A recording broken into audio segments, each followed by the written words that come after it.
I became my parents' caregiver at 28, but nobody ever used that word. To everyone else, I was such a good daughter. The nurse at the hospital said it with a sympathetic smile. My aunt said it with a guilty one. My boss said it like it was a character reference on my CV. You're such a good daughter, taking all this on.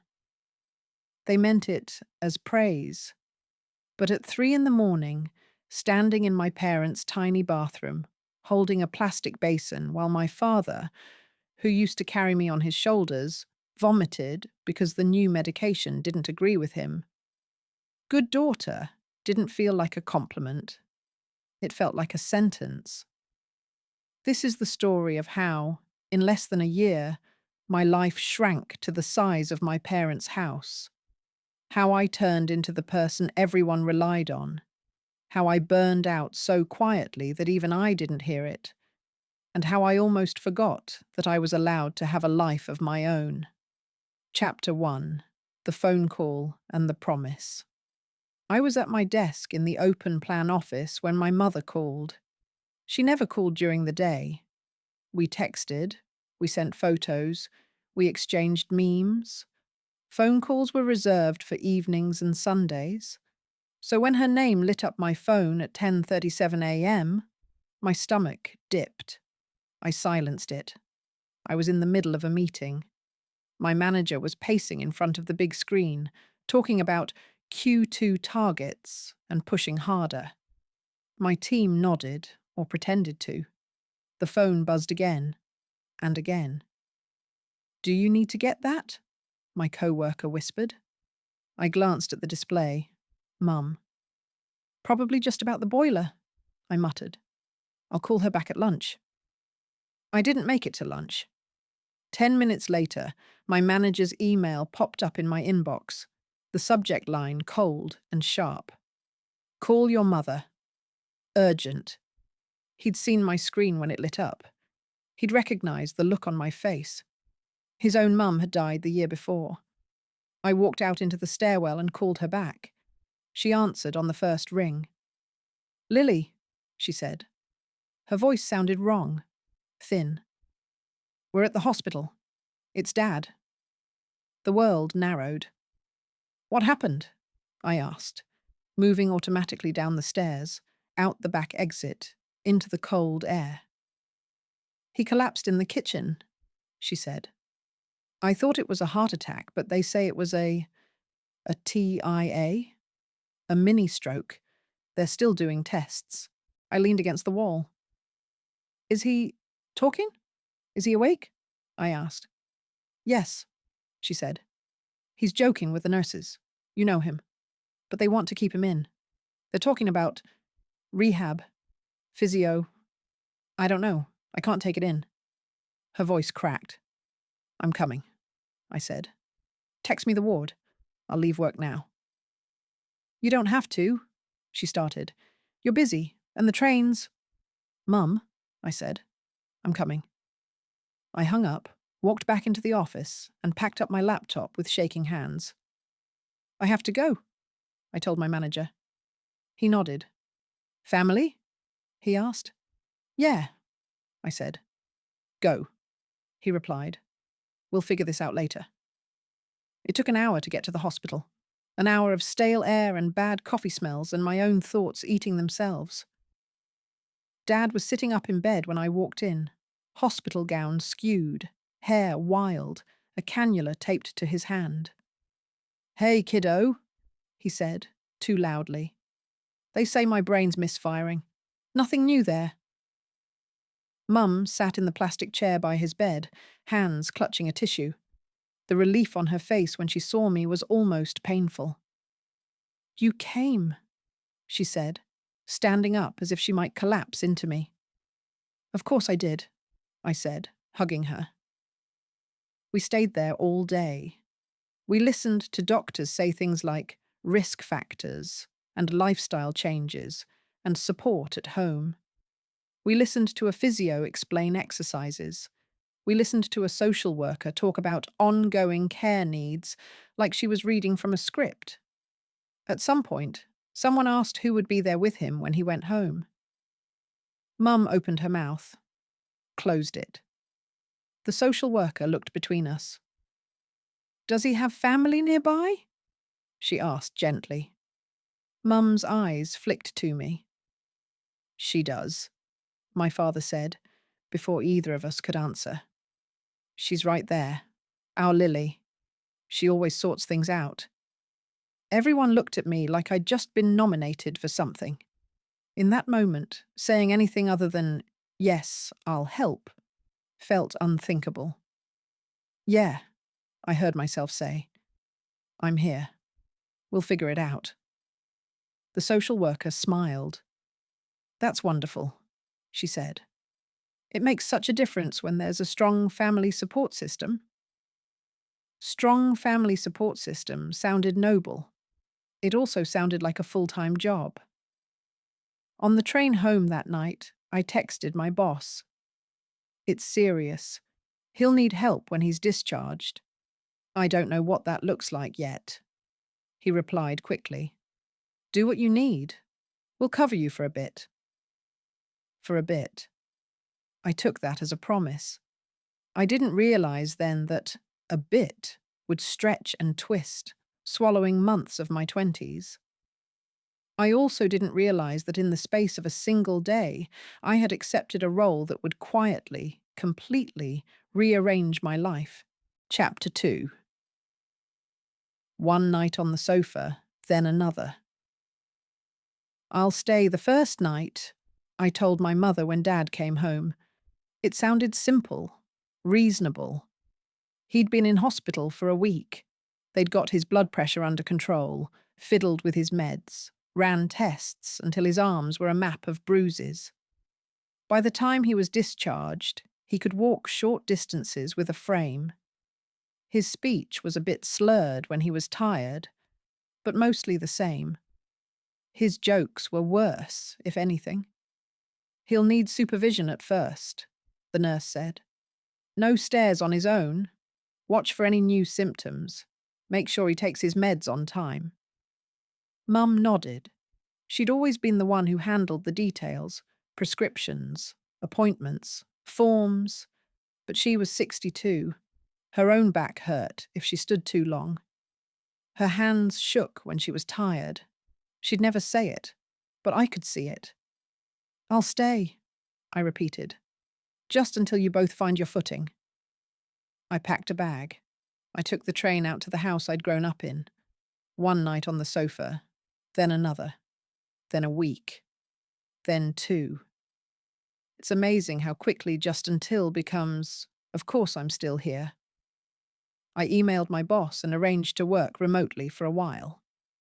"Take the time you need," he said. "You're a rock star, Lily. We know you'll make it up." Make it up? As if I was borrowing from a future version of myself. My days reshaped themselves around my parents' needs. 6:30 a.m., help Dad out of bed. Meds. Check his blood pressure. Try to make it light-hearted so he didn't feel like a patient. 7:30. Make breakfast. Set it down in front of Mum, who would say, "You didn't have to fuss," even as she took the plate with shaking hands. 8:30. Log on to work. Laptop balanced on the dining table, one ear open for the sound of Dad calling out from the living room. The hours blurred. Emails, phone calls to doctors, Teams meetings, laundry, physio exercises. My own flat became a storage unit. I paid rent for a place I barely slept in. Sometimes I'd go back on a Saturday, water my plants, collect my post, stand in my silent kitchen and feel a wave of something unnamed wash over me. Then I'd pack another bag and go back to my parents. "You don't have to be here all the time," Mum would say occasionally, wringing a dishcloth. "We'll manage." But when I suggested going home for a few nights, her eyes would flick to Dad, then back to me.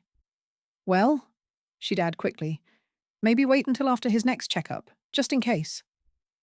"In case of what?" I asked once.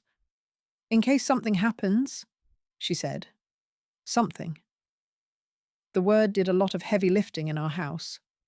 We didn't say, in case he falls, or in case he has another stroke, or in case I panic and don't know what to do. We said something. It felt safer. Friends asked how I was. You know, I'd say. Busy. Just helping out. They'd tilt their heads. You're amazing, they'd say. I could never do what you're doing. I wasn't sure I believed that. I didn't think I was amazing. I thought I was stuck. But amazing sounded better. Less like a trap, more like a choice. So I let them say it. Meanwhile, my own life shrank. I stopped going to the gym, too tired. I stopped dating, too complicated. I stopped seeing friends unless they came to me, and most of them stopped asking. It's hard to invite someone out when every text they send says, "Sorry, can't," at my parents. "Dad's not great." People don't know what to do with that. Hell, I didn't know what to do with that. Chapter 3. The job I didn't apply for caregiving has a job description, but no one gives it to you. You learn it in fragments. You learn it when you realize the physiotherapist only stays 30 minutes twice a week, and someone has to convince your father to do his exercises. The other 12 hours a day, he's supposed to move. You learn it when the GP says, "We'll need to monitor his blood pressure at home." And you're the one who figures out how to use the machine, writes down the numbers, calls the surgery when they're off. You learn it when your mother says, apologetically, "My knees aren't what they were." And you're the one who hoists the laundry basket up the stairs. You become medical secretary, chef, cleaner, personal trainer, emotional support animal. No one pays you. No one trains you. No one clocks you out. I didn't realize at first how much of my brain space it had eaten. Until one afternoon, my manager pinged me. "Need those numbers by EOD. You okay? You've seemed off." I stared at the screen. I couldn't remember the last time I'd thought about the numbers in any meaningful way.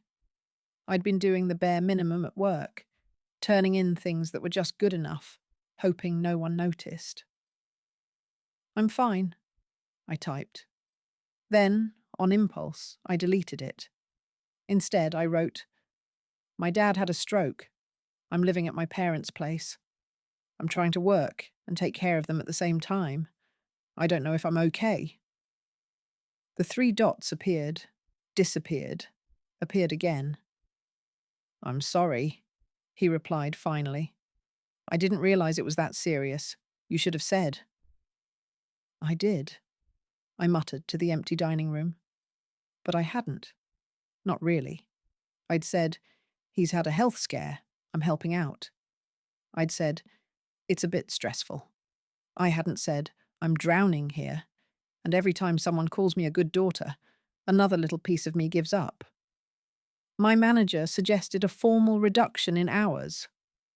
"We can make it part-time for a bit," he said, "or take some unpaid leave.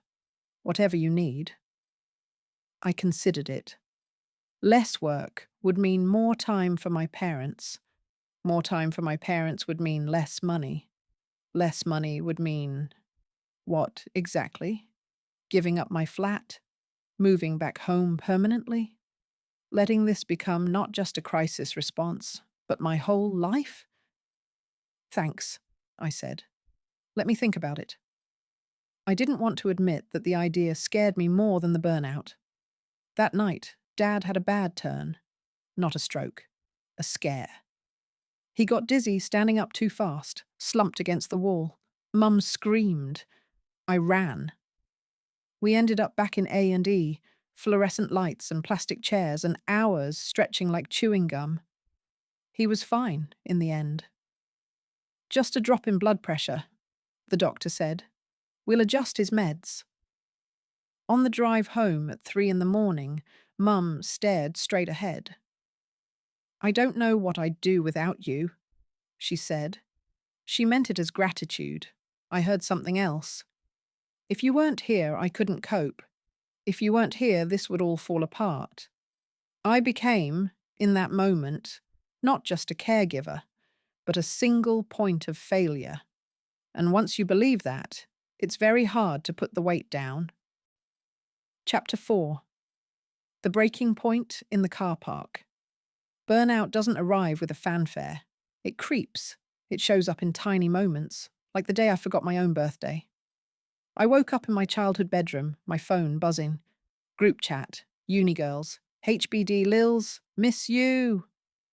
Tom, my ex, still weirdly kind.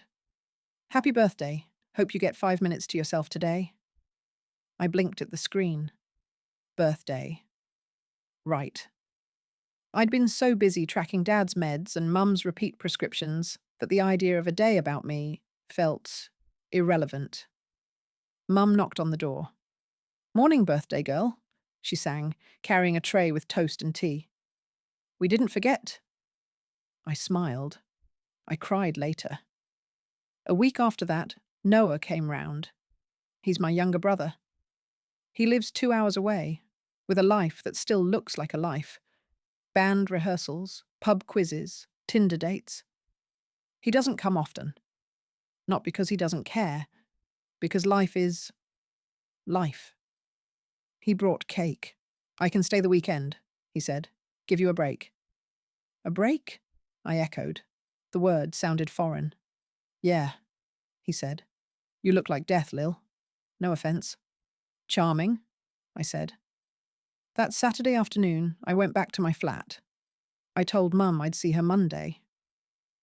You could stay longer, she said quickly. We'll be all right. Your brother's here. I laughed. You say that now, I replied.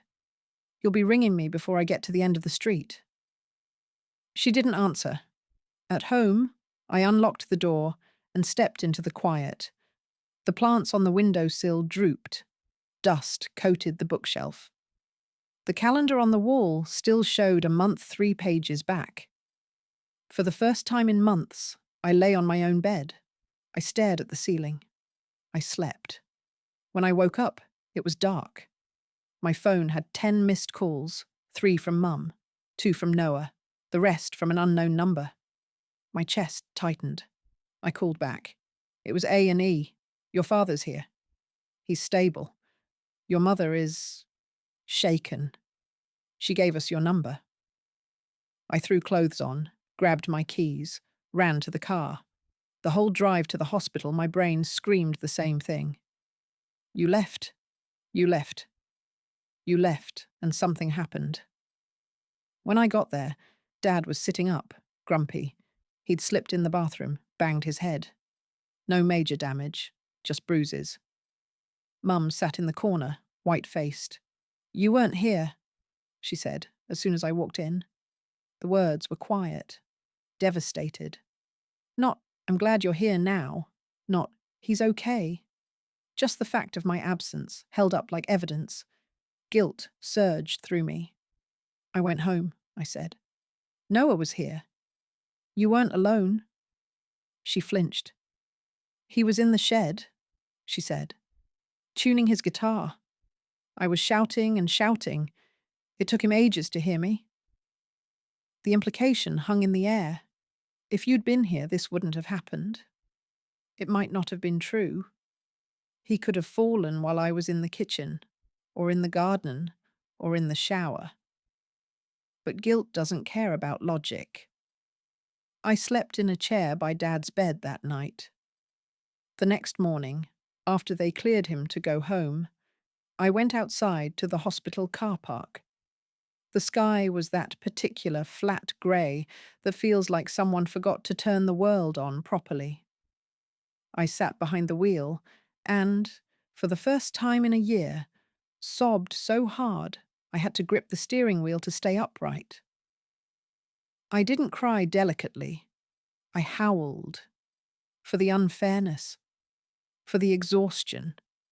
For the version of my life I'd imagined at 28 that did not involve arguing with nurses about discharge notes. My phone buzzed on the passenger seat. A text from Noah. "Sorry, Lil. I should have heard Mum sooner. This isn't all on you." I stared at the words. This isn't all on you. The idea had genuinely not occurred to me. In my head, I was the linchpin. The only thing standing between my parents and disaster. But the hospital hadn't refused to treat him because I wasn't there. The sky hadn't fallen. I was tired. Bone deep tired. Tired in a way sleep couldn't fix. And for the first time, I admitted something I'd been avoiding since the night in the dining room with my boss's email. I couldn't keep doing this like this. Something had to change, and that something might have to be me. Chapter 5. Saying the quiet thing. Out loud. The next week, I did something that felt almost as scary as watching my father fall. I told the truth. To my boss, to my brother, to my parents, to myself. I started with my GP. Sitting in that little room, on a chair that had seen decades of anxious patients, I said, "I think I'm burning out." She asked questions about sleep, about appetite, about crying in car parks. She asked about support. "Do you have anyone helping you with your parents' care?" she asked. "Not really," I said. "My brother comes when he can, but it's mostly me." She nodded slowly. "You can't pour from an empty cup," she said. "And right now, yours sounds bone dry." The metaphor was corny. It was also painfully accurate. She gave me a leaflet about carers' support groups. She suggested counselling. She suggested time off work. Back outside, I called my boss. We arranged a proper part-time schedule. 3 days a week, not 5. Clear boundaries. No expectation that I'd check emails at midnight from my parents' kitchen. Then, one evening, after we'd got Dad settled with the TV remote and Mum had sat down with her puzzle book, I turned it off. "We need to talk," I said. They both looked at me like I'd ripped an important page out of the script. "That sounds ominous," Dad said. "I can't keep doing this the way we've been doing it," I said. Mum stiffened. "We don't want to be a burden," she said immediately. "You know that. If it's too much, just say. We'll manage." She said, "Manage," the way people say, "We'll live on air." "This is me saying it's too much," I replied. "So we need to figure out how to share it. I love you both. I want to help. But I am exhausted. I'm angry. I'm disappearing into this house." Dad frowned. "You could go home more," he said. "We don't chain you to the radiator." I laughed, a short, sharp sound. "Every time I leave, something happens," I said. "And every time something happens, the first thing anyone says is, 'Where was Lily?' Even if they don't mean it to sound like blame. It does." Mum looked stricken. "I don't mean to make you feel like that," she said quietly. "I know," I said. "But it's happening anyway. And if we don't talk about it, it will turn into resentment." "Resentment of us," Dad said, his jaw tight. "And of myself," I replied, "because I won't recognize my own life." We sat in silence. The clock ticked. A car drove by outside. No magic solution appeared. "We can get more help," Mum said finally. "We've been resisting outside carers because, I don't know, pride, money. It felt like admitting we're old. But this is stupid. We're already old. And you're not." "We can at least look," Dad muttered. "See what's available that doesn't cost both our pensions. And Noah needs to step up," I added. Mum opened her mouth to defend him. "He has his own life," she said. "So do I replied. "Or I did. He can take a train too." To my surprise, Dad nodded. "Fair," he said. "I'll talk to him." We did. He did. Noah didn't turn into super carer overnight, but he started coming every other weekend, not once every 2 months. He took Dad to appointments, so I didn't have to take more days off. He learned how to work the blood pressure machine. He even, grudgingly, learned the complicated dance of getting Dad in and out of the bath safely without drowning either of them. We found a carers agency. We had strangers in the house. At first, Mum hated it. "They don't know how he likes his tea," she muttered. "They rush. They leave the cups in the wrong cupboard," Dad complained. "They're here for an hour," I said. "That's one less hour you're both relying on me. We can teach them about the tea." We adjusted. Slowly, the load shifted. Not away from me entirely, but enough that I could breathe. I went back to my flat 3 nights a week. I put photos up that weren't of hospital bracelets. I started seeing a therapist who looked me in the eye and said, "You know you're allowed to be a daughter and not a saint, right?" I didn't know that. Not really. I was learning. Chapter 6. Still a good daughter. People still call me a good daughter. The neighbours, the nurses, distant relatives on Facebook. It used to feel like a sentence. Now, I'm trying to let it mean something different. Being a good daughter isn't doing everything. It isn't sleeping on a sofa for months or dropping my whole life anytime someone says, "We need you." It's loving my parents enough to tell the truth, even when the truth is, I can't do this alone. We have carers now. Noah comes more often. I still help with meds, appointments, meals, but I also work 3 days a week, see a friend on Thursdays, sometimes even go on a date. I spend nights in my own flat without believing the world will end if I'm not in their living room. My parents are still aging. There will be more hospitals, more scares. If I think too far ahead, panic rises. So I try to stay with today. Did Dad laugh at least once? Did Mum sit down when she was tired? Did I show up without erasing myself? The other night, an advert came on. A woman pushing an older man in a wheelchair through a park. "Look," Dad said, "they've put you on telly." Mum squeezed my hand. "We're lucky," she said. "Not everyone has a Lily." "I'm not a hero," I told her. "I'm just trying." "That's exactly it," she replied. I became my parents' caregiver at 28. I didn't choose the job, but I'm choosing now not to disappear inside it. I'm their daughter. I'm also me. And on the good days, that finally feels like enough.